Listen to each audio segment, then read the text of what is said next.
যখন content creator বা YouTuber শব্দটি শুনি, আমাদের চোখের সামনে ভেসে ওঠে এমন একজন মানুষ যিনি প্রতি মাসে হাজার হাজার ডলার ইনকাম করেন। নতুন আইফোন, ব্র্যান্ড নিউ গাড়ি, দামি জামা কাপড়ে নিজেকে সাজিয়ে রাখেন এবং সোশ্যাল মিডিয়ায় প্রতিনিয়ত তা শো অফ করেন। কিন্তু আজ আমি কথা বলছি এমন একজন মানুষকে নিয়ে যিনি এই স্টেরিওটাইপের পুরোপুরি বাইরে। তিনি রিপন মিয়া ভাই।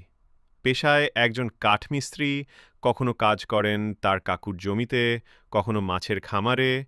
তিনিও ভ্রমণ করেন, কখনো পাহাড়, কখনো সমুদ্র, আবার কখনো শহরে ঘুরে বেড়ান।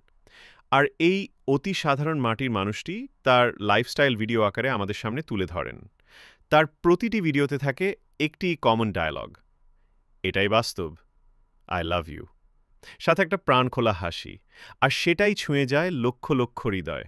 কিছুদিন আগে মোশাররফ করিম, শিয়াম আহমেদদের মতো বড় মাপের অভিনেতাদের সঙ্গে তাকে সহশিল্পী হিসেবে দেখা গিয়েছিল। অভিনয় ছিল একদম সাবলীল।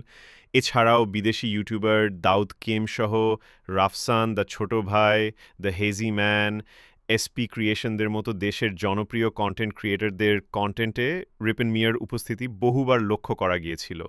তবুও মানুষটা থেকে গেছেন নিজের জায়গাতেই, মাটির মানুষ, হৃদয়ের মানুষ। রিপন ভাইয়ের ফেসবুক পেজে এখন 1.3 মিলিয়নেরও বেশি ফলোয়ার। অনেক বড় সেলিব্রিটিদের তুলনায় এই সংখ্যাটা কোনো অংশে কম না। তবু তার মধ্যে নেই কোনো অহংকার, নেই কৃত্রিমতা। আছেন একেবারে সাধারণ বাস্তব একজন মানুষ হিসেবে। কিভাবে সাদাসিধে জীবন শেয়ার করেও মানুষের মন জয় করে নিতে হয়, রিপন মিয়া ভাই সেটার জীবন্ত উদাহরণ। তিনি প্রমাণ করে দিলেন, ভালোবাসা অর্জনের জন্য বিলাসিতা নয়, দরকার